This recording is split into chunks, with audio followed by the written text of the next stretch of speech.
고린도전서 3장 18절부터 23절 한 절씩 교독하겠습니다.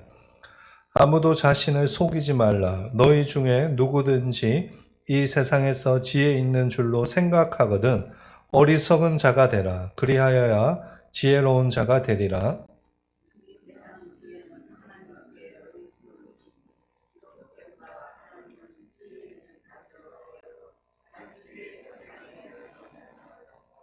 또 주께서 지혜 있는 자들의 생각을 헛것으로 아신다 하셨느니라.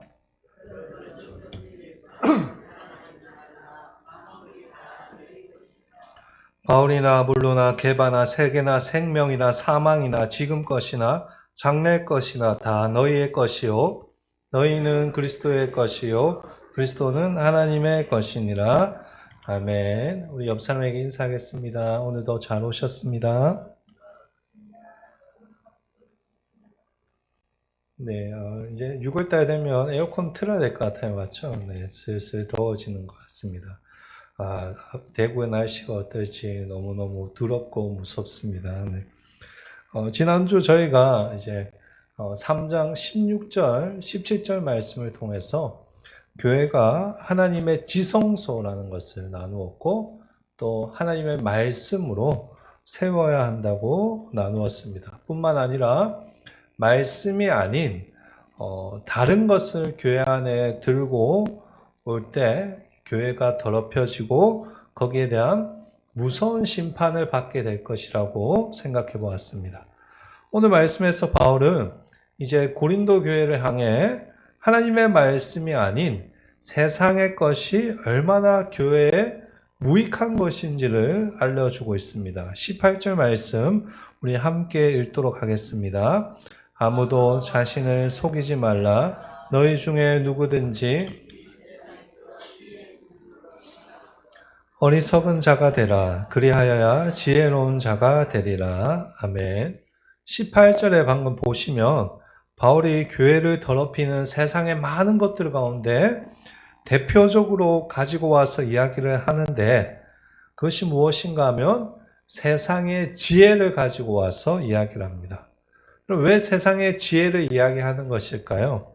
세상의 많은 것들 가운데 사람들이 가장 강하다고 생각하고 또한 가장 많이 의지하는 것이기 때문입니다. 사람들은 세상의 지혜를 소유하는 것을 매우 중요하게 생각합니다. 왜 다들 중학교, 고등학교 죽으라고 공부해서 대학 가고 또 대학 가서도 더 공부하겠다고 대학원까지 가는 것일까요? 지혜가 가지는 강력한 힘 때문에 그렇습니다. 더 많이 배우면 자연스럽게 권력이 생기고 더 많은 것을 알면 알수록 사람들에게 인정을 받습니다. 우리가 살아가는 이 세상은 양육강식의 세상입니다. 이러한 척박한 세상 속에서 살아남기 위해서 사람들이 제일 많이 무엇을 하는가? 더 많은 지혜를 보유하고자 하는 것입니다. 세상의 지혜는 그 영향력이 아주 강하고 또 실제적으로 우리가 보듯이 많은 문제들을 해결해 줄 수 있습니다. 문제는 이러한 세상의 지혜를 어디까지 가지고 들어오는가 하면 교회 안까지 들고 들어오는 것입니다. 우리가 계속해서 살펴보는 것과 같이 교회는 무엇으로 세우는 곳입니까? 하나님의 말씀으로 세우는 곳인데 오히려 이 교회를 세상의 지혜로 세우고자 하는 것입니다. 물론 어느 정도의 지혜가 필요한 것은 사실입니다. 지혜 자체를 부정하거나 교회 안에 전혀 지혜가 필요 없다라고 극단적으로 가는 것도 위험합니다. 그러나 우리가 알아야 할 것이 교회는 세상의 영역을 벗어난 영적인 영역에 속하는 곳이라는 사실입니다. 우리가 지난주에 나눈 것과 같이 교회는 하나님이 임재하시는 지성소입니다. 성령 안에서 함께 세워져 가고 주의 은혜로 하나님의 백성으로 세워지는 영적인 장소입니다. 따라서 교회는 무엇으로 역사를 이루어낼 수 있는가 하면 영적인 것을 통해서 역사를 이루어내는 것입니다.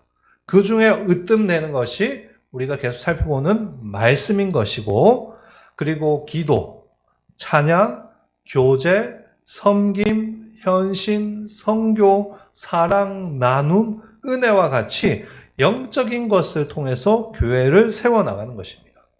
세상의 지혜는 때로는 유용하고 어느 정도 필요도 하지만 이러한 영적인 것들에 포함되지 않습니다.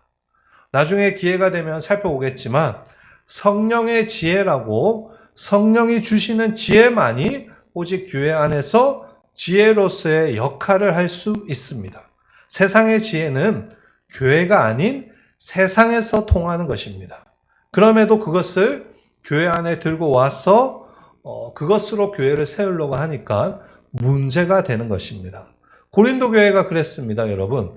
고린도 교회 당시 그리스 사람들은 각자가 섬기는 스승을 중심으로 파벌을 형성하는 문화가 있었습니다. 그리스 철학과 여러분 관련된 책들을 보시면 당시 사람들이 자기들이 어떤 스승을 따르는지를 굉장히 자랑스러워하며 그것 때문에 서로 싸우지 않습니까?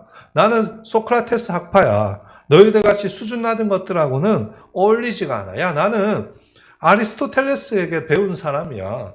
너희들보다 훨씬 수준이 높지. 그런 식으로 당시의 사람들은 특정한 사람을 추종하며 그 지혜 때문에 싸웠습니다. 고린도 교회 안에도 그런 문화가 그대로 들어온 것입니다. 고린도 교회 성도들은 자기들이 따르는 사역자들과 그들에게 배운 것을 더 지혜롭고 더 대단한 것이라고 생각하기 시작하였고 나중에는 파벌을 만들어서 싸우기까지 하였습니다. 이 사역자들이 누구입니까? 바울과 아볼로와 베드로입니다. 22절 앞부분에 보시면 바울이 이렇게 이야기합니다. 바울이나 아볼로나 게바나. 고린도 교회에서 이 세 사람은 굉장히 중요한 사람들입니다. 바울은 고린도 지역에 복음을 전하고 교회를 개척한 사람입니다. 베드로는 교회의 가장 큰 어른이며 복음의 산 증인입니다. 또 아볼로는 바울이 교회를 떠난 뒤에 바울의 후임으로 그 교회를 맡아서 말씀으로 성실하게 교회를 섬긴 사람입니다. 이 세 사람 모두 하나님께서 다 섭리를 따라서 교회를 세우는 일에 기이하게 사용하셨습니다. 세 사람 모두 각자의 달란트를 따라서 열심히 사역하였습니다. 그런데 사람들은 이 세 사람이 가르친 것을 가지고 어떻게 하는 것인가? 말씀보다 그것을 더 중요한 자신의 자랑으로 여기고 그것을 추종하기 시작한 것입니다. 그래서 18절 앞부분에 바울이 이렇게 경고합니다. 아무도 자신을 속이지 말라. 스스로를 속이지 말라는 것입니다. 어떻게 스스로를 속일까요? 바로 뒤에 나와 있습니다. 너희 중에 누구든지 이 세상에서 지혜 있는 줄로 생각하거든. 어떻게 자신을 속이는가 하면 자신이 지혜 있는 사람인 줄 알고 속고 있는 것입니다.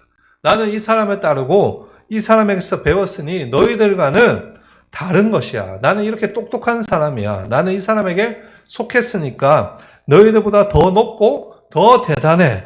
그렇게 스스로를 속이고 있더라는 것입니다. 그러면서 바울은 하나님의 말씀이 아닌 세상의 지혜가 어리석은 것에 불과하다는 것을 밝히고 있습니다. 19절 앞부분을 보실까요? 이 세상 지혜는 하나님께 어떤 것이다? 어리석은 것이니. 바울이 앞으로도 고린도 교회가 이런 식으로 하나님의 말씀이 아닌 세상의 지혜를 더 중요하게 자랑할까 봐 이제부터 아예 세상의 지혜 자체가 어리석은 것이라고 밝히고 있는 것입니다. 하나님의 말씀이 아닌 특정한 가르침이나 교훈들을 교회 안에서 아무리 앞세워도 그것들이 하나님 앞에서는 어떤 것입니까? 어리석은 것에 불과하다라는 그 말입니다. 그 이유가 무엇일까요? 그럼 19절 중간부터 20절까지 바울이 두 가지 이유를 우리에게 알려주고 있습니다. 첫 번째는 하나님께서 지혜 있는 자들을 자기 꾀에 빠지게 하셨기 때문입니다. 19절 중간을 보시면 이렇게 적혀 있습니다. 하나님은 지혜 있는 자들로 하여금 자기 꾀에 빠지게 하시느니라 하였고, 지혜가 왜 어리석은 것인가 하면 하나님께서 지혜 있는 자들을 자기 꾀에 빠지게 하시기 때문입니다. 나는 이런 사람에게 배웠어. 나는 이런 학파에 속했어. 나는 이런 지혜를 가진 사람이라고 자랑하는 사람들을 하나님께서는 미워하시고 그냥 가만히 보시지 않습니다. 어떻게 하시는가? 자기 꾀에 빠지도록 놔두십니다. 어떻게 해요? 그 지혜에 파묻혀서 그것이 잘못된 것인지 깨닫지 못하고 계속해서 멸망의 길을 가도록 그냥 놔두시는 것입니다. 한국에서 발생한 많은 이단들이 그것을 아주 잘 보여주고 있습니다. 그들도 처음에는 나름 신실하고 건전했습니다. 그런데 나중에 어떻게 되었습니까? 꾀에 빠져서 스스로 멸망의 길을 걸어가는 것입니다. 특정한 사람이 높아지고 교회 안에서 그 사람이 주장하는 세상적인 지혜가 더 높은 권위를 가지기 시작하니까 나중에는 옳고 그름도 분별하지 못하고 하나님의 교회가 아닌 마귀의 교회를 세우게 된 것입니다. 이처럼 세상의 지혜를 추종하고 따르는 자들은 결국에 어떻게 되는가? 자기 깨에 자기가 빠져서 결국 멸망에 이르게 되는 것입니다. 그래서 세상의 지혜는 어리석은 것입니다. 두 번째 이유가 20절 말씀에 적혀 있습니다. 또 주께서 지혜 있는 자들의 생각을 헛것으로 아신다 하셨느니라. 여기서 바울은 지혜 있는 자들의 생각이 하나님 앞에서 어떤 것이라고 선포하고 있습니까? 헛된 것이라고 선포하고 있습니다. 여기서 헛되다는 말은 쓸모없다, 무익하다라는 의미입니다. 그러니까 지혜 있는 자들이 생각하는 그 모든 것들이 하나님 보시기에 다 쓸모가 없고 무익하다라는 것입니다. 왜 쓸모가 없고 무익합니까?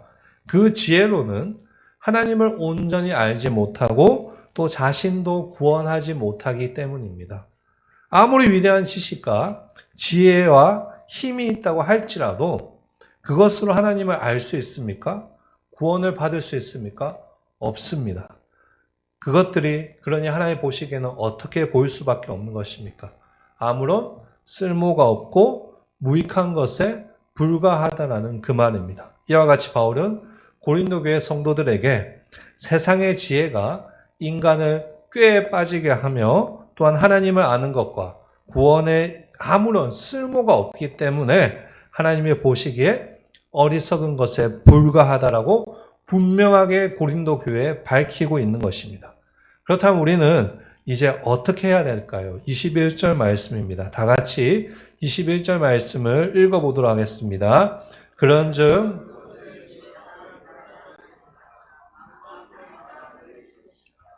아멘.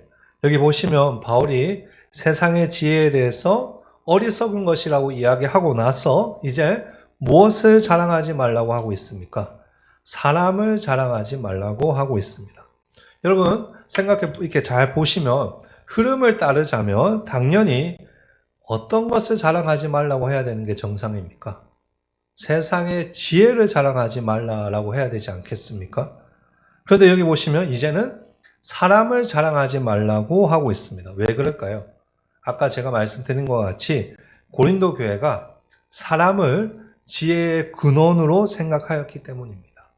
사람으로부터 나온 지혜를 추종하고 나중에는 그 사람을 추종하고 사람의 지혜를 말씀보다 영적으로 중요한 것이라고 착각하였기 때문입니다. 그래서 바울은 고린도 교회 성도들의 영적 무지를 지적하면서 사람을 자랑하지 말라고 경고하는 것입니다. 그러면서 바울은 우리에게 갑작스럽게 놀라운 비밀을 가르쳐 줍니다. 그것이 무엇인가 하며 21절 뒷부분 말씀입니다. 만물이 다 너희 것임이니라. 이게 무슨 말일까요? 우리가 하나님의 자녀이기 때문에 만물을 가졌다라는 뜻입니다. 드라마 같은 것에 보면 이 재벌들의 아들이나 딸들이 나오지 않습니까? 그 사람들이 자기 아버지의 고급스러운 집에 살고 또 아버지가 가지고 있는 비싼 차를 타고 다닙니다. 어떻게 그렇게 할 수 있습니까? 자녀이기 때문입니다. 자기들이 열심히 일해서 돈을 벌어서 그것을 산 것도 아닌데 그냥 재벌의 자녀로 태어났다는 이유로 그런 것들을 누릴 수 있는 것입니다. 마찬가지로 우리 역시 하나님의 자녀로서 온 세상을 소유하고 있는 것입니다. 우리가 어떻게 하나님의 자녀가 되었습니까? 믿음 안에서 예수를 믿어서 하나님의 자녀가 되었습니다. 23절 보십시오. 너희는 그리스도의 것이요 그리스도는 하나님의 것이니라. 여기서 너희가 그리스도의 것이라는 말은 믿음으로 예수를 믿어서 예수에게 속한 존재가 되었다라는 그 말입니다. 근데 이 예수는 또 누구에게 속한 분이십니까? 하나님께 속한 분이십니다. 그러니 우리는 자연스럽게 이제 누구에게 속하게 되는 것입니까?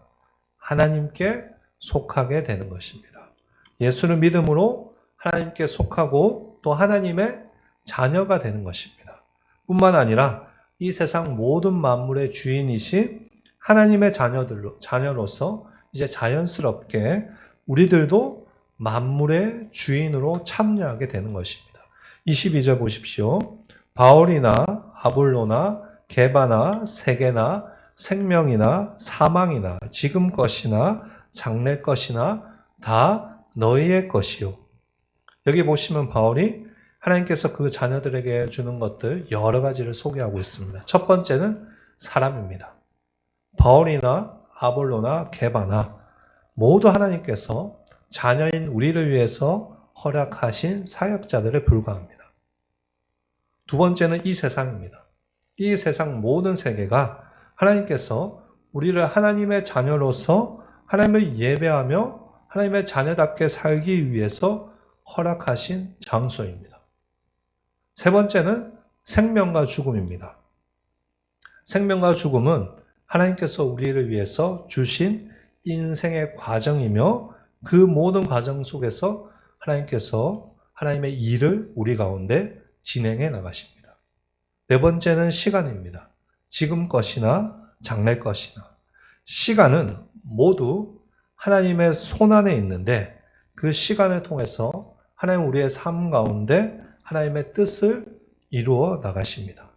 이처럼 바울은 이 세상의 많은 것들이 아무런 의미 없이 있는 것이 아니라 하나님께서 자녀인 우리를 위해 주신 것이고 우리의 것이라고 알려주고 있는 것입니다. 그러니 이 세상의 모든 것을 가진 사람으로서 우리는 사람을 자랑할 필요가 있겠습니까? 없는 것입니다. 세상 모든 것을 가졌는데 고작 사람을 자랑해서 무슨 의미가 있겠습니까? 그것이 우리에게 무슨 소용이 있겠습니까? 이처럼 오늘 3장 마지막 부분에서 바울이 주는 메시지는 무엇인가 하면 하나님의 자녀로서 만물이 다 우리를 위한 것인데 교회가 굳이 사람을 자랑하고 그것 때문에 싸울 필요도 없고 그렇게 교회를 세울 필요가 없다라는 것입니다. 그럼 이제 우리는 어떻게 해야 할까요?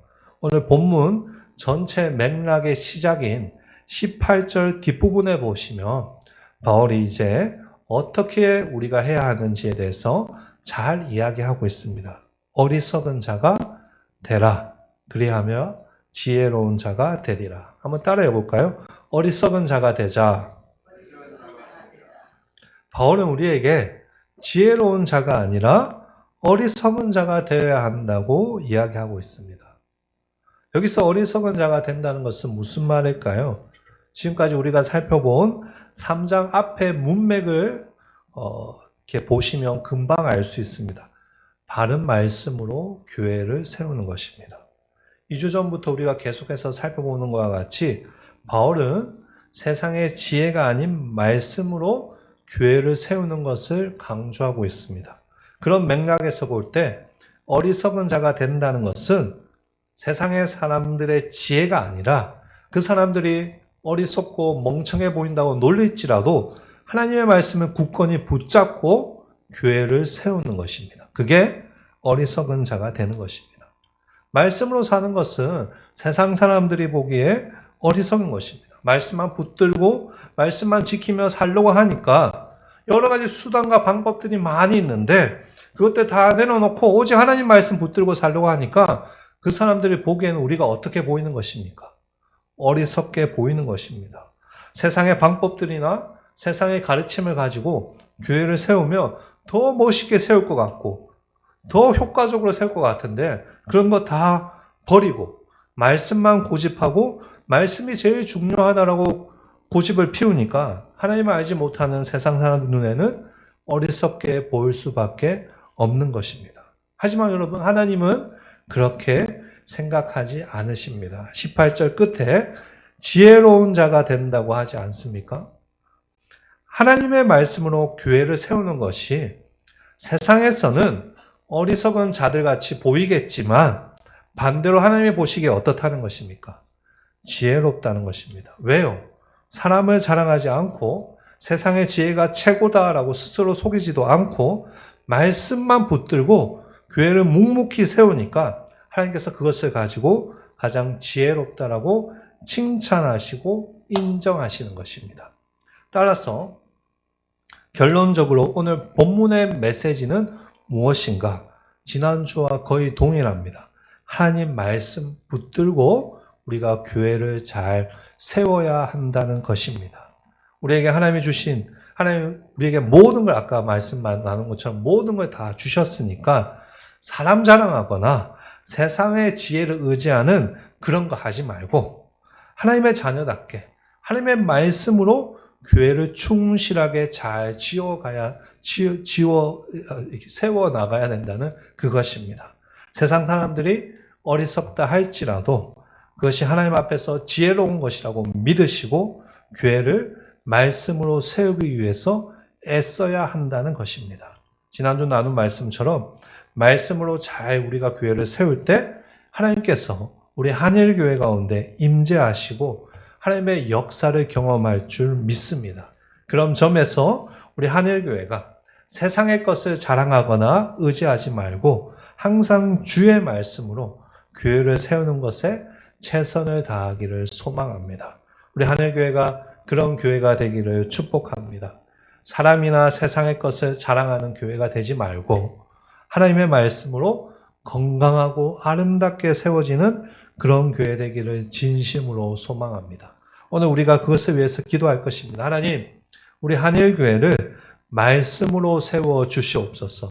하나님, 우리 한일교회가 말씀이 살아있는 이 마지막 시대에, 말씀에 갈급한 이 마지막 시대에 말씀이 살아있는 그런 한일교회 되게 하여 주시옵소서. 우리가 그렇게 기도할 때 하나님께서 우리 교회를 통해 말씀의 역사를 이루어낼 줄 믿습니다. 그런 기대를 가지시고 앞으로도 하나님의 말씀 안에서 함께 자라나가는 아름다운 우리 한일교회 되기를 예수님의 이름으로 축복합니다.